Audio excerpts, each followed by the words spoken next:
So let us begin. Let us begin. Turn off commenting. And I'm going to start with an image that really, I remember seeing this image and it really made me laugh. It's in the museum called the Museum of San Marco in Florence. And it's from an altarpiece. It's a little tiny panel. It's what's called a predella panel, sort of on the base of an altarpiece. It dates to 1438, 1440, somewhere around there, and it's by an artist called Fra Angelico.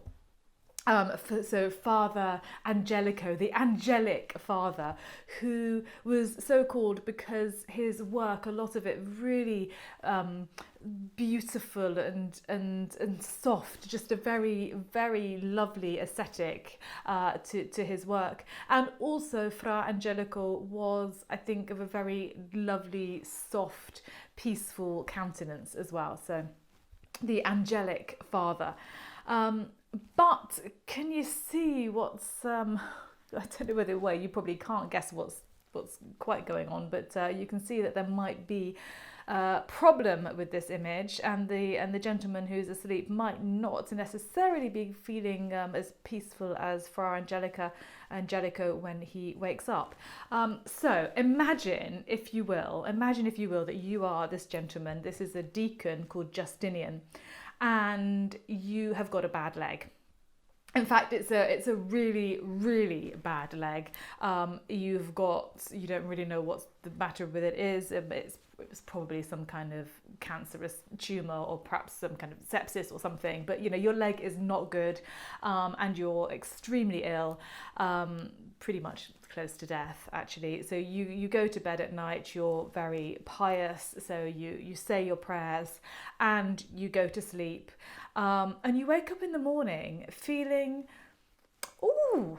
surprisingly perky, and so you wiggle your toes and nothing hurts. Everything sort of seems to be working okay, even the toes on your bad leg. So you think, okay.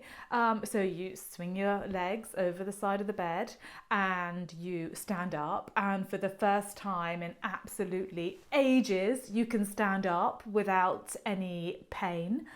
And so you walk around a bit and you're absolutely delighted by this point. This is absolutely marvellous.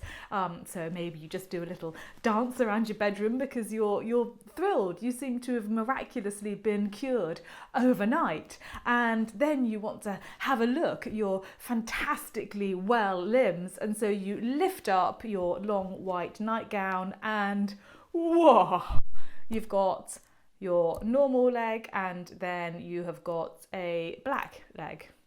That must be a bit of a shock, and that was the shock that Deacon Justinian had when he woke up one morning having had miraculously his I was going to say gammy leg. What a terrible expression. So sorry. His diseased leg basically cured by a miracle, or was it a miracle?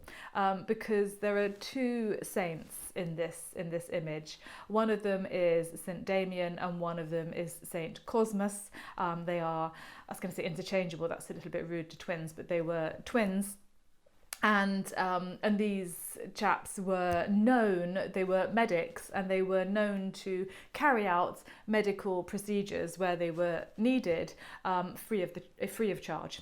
So they did a lot of good work, and they knew that the deacon Justinian had a bad leg, and so for some reason unexplained, guess where this story's from? The Golden Legend, of course, that fantastic compilation, 13th century compilation by Jacob de Varenne of the most marvellous stories. So they take it upon themselves to go into Justinian's bedroom in the middle of the night with all their medical gear, and they look at his leg and they think, yeah, this is bad. This unfortunately needs to come off, and so they amputate his leg. And then they remember that day they've just buried a healthy Ethiopian, and they think, you can't have been that healthy, can you? I just said healthy Ethiopian. Yeah, he was so healthy, he died. Sorry, I'm laughing at dead people. But anyway, so they've buried a young, strong Ethiopian who has died of something, and so they think, well, this is a good leg, we can use this leg, and so they take the leg and they graft it onto Justinian's leg in the middle of the night, and hence he wakes up to one white leg, one black leg. I don't know whether history doesn't record whether they were of the same length. Let's hope they were for him, but a miracle has occurred, and this is, by the way, also the first pictorial example, depiction of a transplant. So yes, okay, it was a miracle. I couldn't really do transplants back in those days. This is the 3rd century, but the first depiction of a transplant. So I love this. This makes me giggle. You'll see a little bit. You'll see Cosmas and Damien quite a bit in Florence. So they are the patron saints of medics, of the medical profession, and the Medici medic. And so they are also the patron saints of the Medici, who were the de facto rulers of Florence at this time. So you'll see them around in 15th century altarpieces and so on. Normally as cameo roles, the sort of, I don't know, almost the comedic cameo. But yeah, I love this. This poor man has no idea what he's waking up to, but he's going to feel a whole lot better in the morning. Unlike my second image, I can guarantee you, now are you ready for this one? It's a little bit gruesome. It involves another amputation of sorts. Unlike this poor chap, who I really don't think is going to be feeling any better at all in the morning. Yes, if your eyes are just kind of focusing in and getting accustomed to this, there are two ladies, or one lady holding him down, and another lady is chopping off his head, and I don't think that she's going to be finding another head of any kind of colour to pop on his shoulders or on his neck when she's finished. This is a pretty gruesome image. It's not just a wanton image of violence, although it's by an artist called Artemisia Gentileschi. So this is a female artist, a rare female artist. It's from about 1613. So early 17th century. Artemisia may well, it can be speculated, be working out a little bit of anger towards the male sex in this image. She was unfortunately raped and then treated really badly as a teenager, but that's a whole other story. But this isn't just a kind of gratuitous picture of violence. This is actually a depiction from the Old Testament, although you might think that she's chosen this to meet her own ends, and in fact she did do another painting also of the same image just several years later that is equally as powerful and equally as visceral. But this is in fact an image of Judith and Holofernes. And it was quite a popular subject, believe it or not, in the early 17th century, late 16th and early 17th century.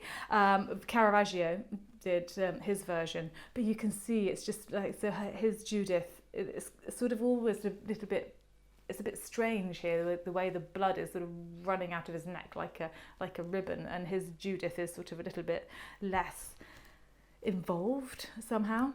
But this is the story of Judith and Holofernes from the Old Testament. Judith is a beautiful young woman who takes it upon herself to save her city from being overrun by the general Holofernes and his army, because they they basically, that meant that the city would be controlled by them, and they would have to bow to this General Holofernes, and also he would make them worship false gods, so he wasn't a Christian, which was the main thrust of this narrative in the Old Testament, of course. So a pretty gruesome story. So if you see a lady cutting off a head like this, or like this, this is Judith. Not to be confused with images like, like this. This is Artemisia Gentileschi again, and this is Caravaggio again, so did a lot of the same images. Artemisia would have known Caravaggio, by the way. He was older than her, and he would have come to their home when she was a child. It was quite nice. Sometimes there are synergies between them. So these are not Judith and Holofernes. This is Salome. So head being chopped off rather nastily by sword, Judith and Holofernes. Head on a platter, Salome. Got it? Great. Let's finish with a much more pleasant, a much more fun image. Here we go. Something completely different to finish up with. I love this. So this is a manuscript. This is a sort of from 1300s, 1340s, not entirely sure. A knight basically getting attacked by a snail. And there are lots of them in 13th century, 14th century manuscripts. And we don't really know why, but they're just really amusing images. Some art historians say that the snail is an image or a symbol of the resurrection. And I think that just comes from the fact that on a couple of occasions, the picture, an image of a snail happened to be alongside a passage talking about the resurrection. Sometimes they are talked about as social climbers for some reason. I think there's one manuscript with some snails going up a ladder anyway. But mostly I think that basically it's satire and it's a bit of fun. You know, the snail would be such a lowly creature that a knight, a chivalrous, fantastic knight, you wouldn't even notice the snail, let alone be anywhere near frightened of it. And so this is just, a bit of a poking fun, I think, at the chivalrous knight and the snail getting its own back. So there's this one. There's this one. You can just about see. So this knight taking a big old run up. It's a little bit overblown. He's taking a big old run up with his jousting stick to joust this snail off its perch. Then there's this one where the snail looks pretty angry. And the knight looks like he's about to fall off his twig. And then there's this one where I think the snail just looks like an illustration from a children's book here. So these are all in illuminated manuscripts. And the knight looks a little bit worried, but the snail just looks a little bit dopey, like he's just sort of woken up. He's like, "Oh, what are you doing? Oh, hello, knight."